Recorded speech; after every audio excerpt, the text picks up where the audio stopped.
Welcome to another New Jersey Small Business Development Center's video. My name's Chris. This is Ryan. We're going to talk about how to start or grow your business. So whether you're brand new at business or you've been at it for a couple of years, we're going to go over some of the core fundamental elements to make sure that you have good success.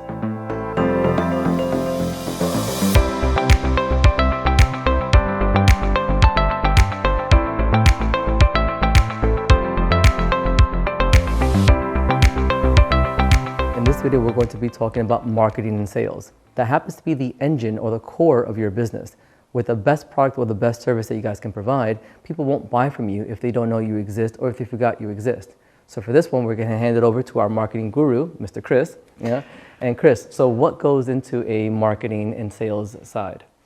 Well, this brings us back to the business plan that we created in one of our first videos. You should check that one out as well. But the marketing plan comes first. So within the marketing plan, you're going to have sales as well. So to create a marketing plan, what is it? First of all, it covers a few topics on what works best for your business.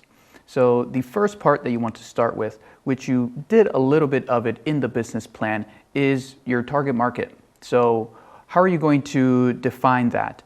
That came in your market research, but your target market is going to be your audience. What's the market size, the demographics, unique traits, and trends that might be happening in whether you're a local business or whether you're maybe an online business that does business across the internet. Who is really your ideal person to sell to? Identify your target audience. A target audience, or sometimes called buyer persona, is a description of who you want to attract. This can include age, sex, location, family size, and job title. Each buyer persona should directly reflect your business's current and potential customers. Next part in your marketing plan is going to be your competitive advantage. What makes your business unique from other businesses? Basically here, you're going to describe what gives your product or service the advantage over your competitors. It might be a better product, might be better pricing, maybe you offer a better customer experience. Sometimes an environmentally friendly certification or a made in the USA on your label is an important factor for your customers. And after that section, you would create a sales plan. This is where you're going to describe literally how you're going to sell your product or service to your customers. You're listing the sales methods you're going to use. You're going to create your strategy for it. You're going to list out exactly what are the ways that you're going to contact customers to sell your product or service. So the next section to that is going to be your marketing and sales goals. So what are you trying to get to in the next year?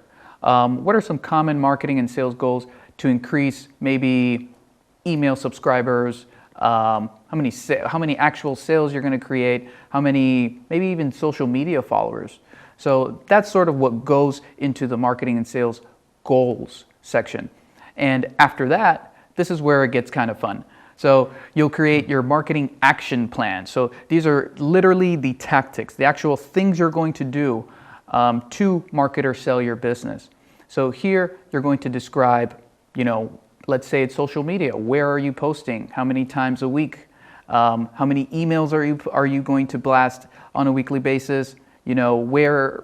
How are you going to sell your product? Do people have to submit information on your website? Or maybe you're a local business and you still need to know exactly what tactics you're going to use. Maybe it might be a poster on the window. Maybe it might be a QR code at your front desk. So these are some of the things that you can put into the marketing action plan. And then the last section here is really maybe not the not so fun part, but we need a budget. So this is where basically you're going to put what are the costs of running advertisements, the software that you're going to use to market your business. What's the salary for your salespeople? So these are some things that you need to keep in mind when you're creating the budget for your marketing. All right, so you've created your plan. Now, you're not done there. You still need to measure and update the plan every so often. So you're going to want to plan to compare your marketing and sales costs to the revenue it's going to generate. You want to make sure you're getting an actual ROI or return on investment on your marketing and sales. So some tactics are going to be hard to measure, like print advertising or word of mouth campaigns and things like that. So you're going to have to get a little bit creative with these things. But as long as you have some type of number today, and in 3 months you could figure out another number and compare the two, you'll know if you have a positive ROI and whether you need to continue with the same plan or recreate it. The purpose of a marketing plan is to write down the strategy and actual tactics of how you will market your business in an organized manner. This helps you keep track and measure the success of your campaigns. Keep in mind your mission, buyer personas or target audience, budget, tactics, and deliverables. With all of this information in one place, you'll have an easier time staying on track with the campaign. You'll also discover what works and what doesn't to then improve your strategy for success. The first step is to state your business's summary. Your first step in writing a marketing plan is to state your business's summary and mission, which will be your basic business information and an overview of why you're in business, what you have done, what you plan to do, and how you plan to get there. Be specific, but not too specific. You have plenty of space left in this marketing plan to elaborate on how you'll acquire new customers and accomplish this mission. For example, if your business's mission includes to make booking travel a delightful experience, your marketing's mission might be to attract an audience of travelers, educate them on the tourism industry, and convert them into users of our bookings platform. The next step is to determine the marketing objectives for this mission. Every good marketing plan describes how the department will track its mission's progress. What do you want to accomplish? We recommend using the SMART framework to define specific, measurable, attainable, relevant, and time-based objectives. To measure your progress towards these objectives, you'll need to determine your key performance indicators, also known as KPIs. KPIs are individual metrics that measure the various elements of a marketing campaign. These metrics help you establish goals within your mission. Let's take our example of a marketing mission from the previous step. If part of our mission is to attract an audience of travelers, we might track website visits using organic page views. In this case, organic page views is one KPI, and we can see our number of page views grow over time. These KPIs will come into the conversation again in step 4. The third step is to identify your own SWOT. A self-assessment of your business will bring you more awareness to what you're working with. It includes identifying your own business's strengths, weaknesses, opportunities, and threats. The fourth step is to identify your target audience. A target audience, or sometimes called buyer persona, is a description of who you want to attract. This can include age, sex, location, family size, and job title. Each buyer persona should directly reflect your business's current and potential customers. For the next step, you'll want to identify your competition. We defined your competition in your general business plan, but in your marketing plan, you're going to profile them as it relates to marketing. For example, you might note how one competitor is ranking highly on search engines for keywords you want your website to rank for, and another competitor might have a heavy footprint on a social network where you plan to launch an account. Step 6 is the fun part. This is where you'll describe your content initiatives and strategies. This is where you'll include the main points of your marketing strategy. Because there's so many types of marketing strategies and channels available to you today, you must choose wisely and explain what channels you'll use and how you'll use them in this section of your marketing plan. A tip is to do competitive research to see what channels and strategies they use and make it better, or even expand to another channel they may not have taken advantage of yet. For example, if you're using a content strategy, your plan can state what type of content you'll create. These can include blog posts, YouTube videos, infographics, and ebooks. How much of it you'll create. You can describe content volume in daily, weekly, monthly, or even quarterly intervals. It all depends on your workflow, term goals you set for your content, and your competition. Also, where you'll distribute this content, choosing from popular channels like Facebook, Twitter, LinkedIn, YouTube, Pinterest, and Instagram, and any paid advertising that will take place on these channels.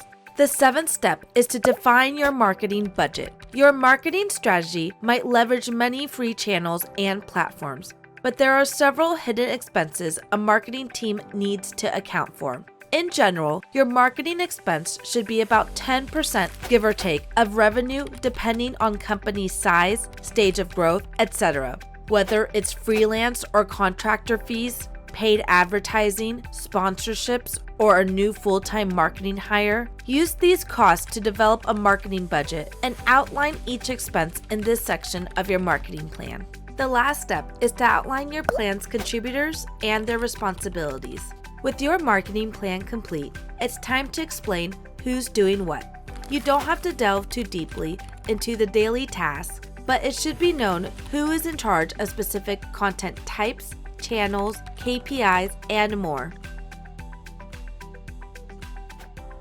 So now I have a question for you. My marketing plan is done. What do I do now? So after you've created your plan, now you have an understanding of the marketing and sales behind your business, and now you can create your brand. So this is not found in most business plan, marketing and sales plan templates, but branding is actually super important because it's an intangible marketing asset that's going to show the business concept, and it helps people identify your company, your product, or maybe you as an individual. So what's your brand? Basically, it's a relationship between your customers and the business.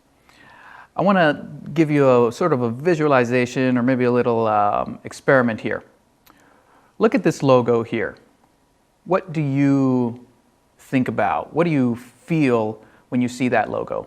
You probably know exactly what it is. So, of course, for maybe the two people that may not know, that's the Disney logo. So you probably felt memories, childhood memories, right? You feel warm, fuzzy, you feel good when you see it. That is because Disney has built their brand to give that feeling to their customers, to their consumers. So that's exactly the type of effect that you want to have on your consumers. How are you making their experience with your business better or memorable? After that would come the brand identity. So what are the visual parts of your business? So that could include your logo, colors, even the font that you're using on text on your website. That could be part of your brand identity. One of the things that most people don't think about is also the tone of voice.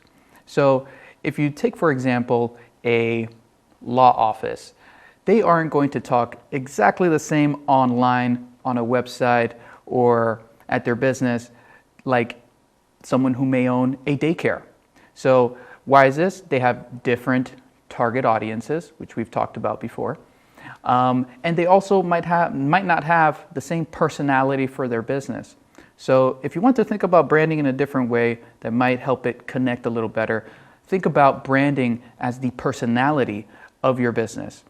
How are you talking to your consumers? How are you presenting yourself?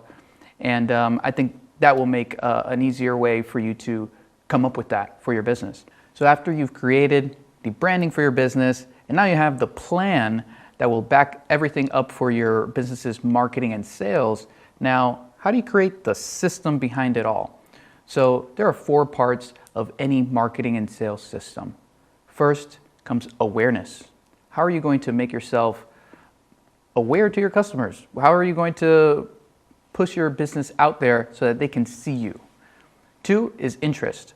How are you going to garner their interest into your products or services? 3rd part is decision. So how are you going to help them make a decision on whether to buy your product or not? And then last part is action. How are you going to persuade someone to take action and actually buy your product or service? All right, Crystal, let me see if I got this right. There's 4 steps that you went through, right? And I think it was awareness, interest, decision, and action. Is that correct? Right. Yep. But I'm not really quite sure if I understand all of them. So with awareness, does that mean an ad? What is awareness? So awareness, you could garner awareness in several different ways. So here are some examples. Social media. You can do a social media post, whether it's Instagram, Facebook, Twitter. You can create an advertisement, and that could be whether it's a billboard or an ad on Facebook. Or you can send out an email, and this could be, when you get those newsletters, or maybe those very nice coupons that you might get on holidays, those types of emails, maybe Google, or maybe even a blog. So these are types of ways that you can garner just awareness so that people know what your product or service is. And this awareness then leads into interest, right? Exactly. Okay, and what is interest then? So interest is where you actually build up people's interest into your product or service. So how are you going to do that? Basically, when your ad is created, you build awareness, and once they visit your website, now you know that they're sort of interested in what you have to sell. It's sort of also like when you go to the mall and you're just shopping around, you might be interested in something that's in the store, but the way the store lays it out and things like that will bring you sort of down that funnel, if you will, to then sell you a product or service. So let me take a stab at the next one. The next one is decision. Does decision mean this is when I'm going to buy the product? Not yet, not yet. So a decision is made when, let's say you're in a mall, you put something in your cart, and you might put another product from a competing brand in your cart. You've made a decision on that you're going to buy a particular product or service, but you haven't bought one yet. So you're close, but not there. So that's when the next one comes into place, which is action. That's when I'm buying the product. Exactly. So when someone is actually buying a product, that's where you have actual monetary exchange, right? They actually pay for the product or service, and you leave happy, they leave happy.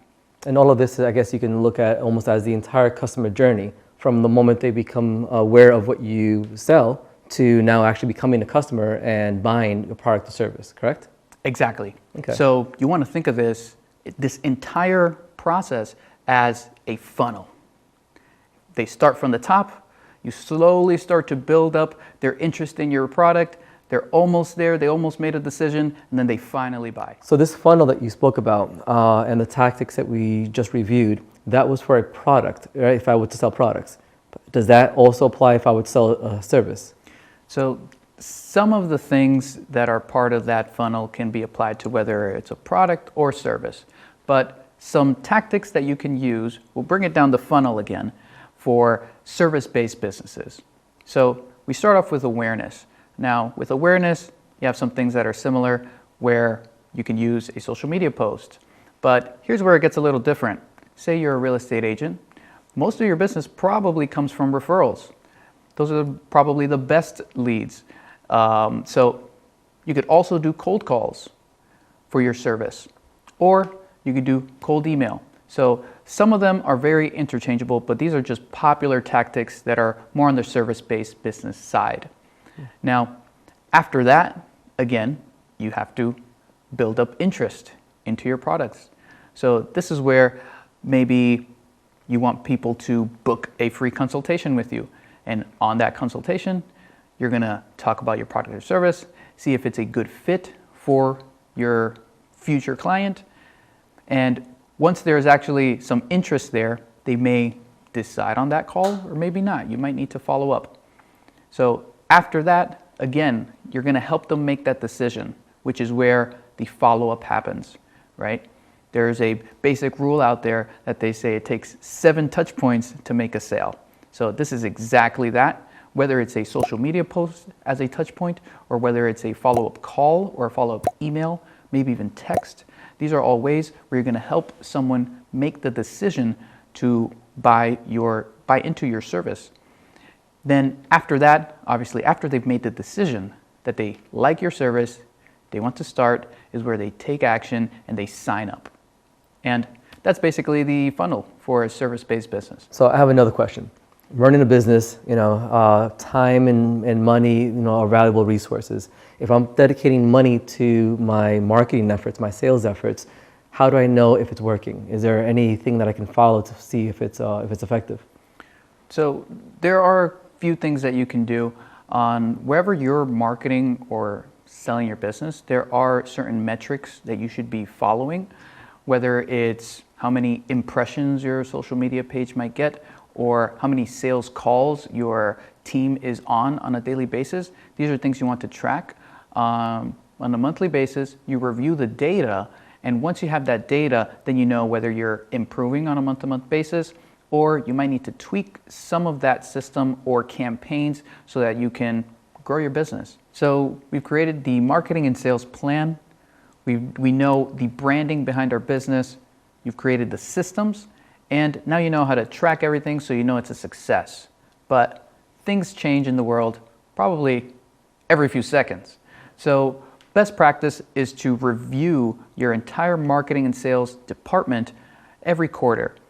And also, we would recommend talking to a trusted advisor, probably the NJSBDC. You can visit us at NJSBDC.com and talk to us about your marketing and sales plan. So maybe every 3 months you can review and you can optimize or make your entire plan just evolve so that your business can grow. And remember, everyone, the New Jersey Small Business Development Centers Network is here to help you. We've helped over 15,000 small businesses grow with 3 things: no-cost small business consulting, training and events starting at $0, and exclusive small business resources. So if you want a little bit more information on the NJSBDC, go ahead and visit njsbdc.com, or if you're ready to go, you can speak to a business consultant and go ahead and get registered at njsbdc.com/request-counseling.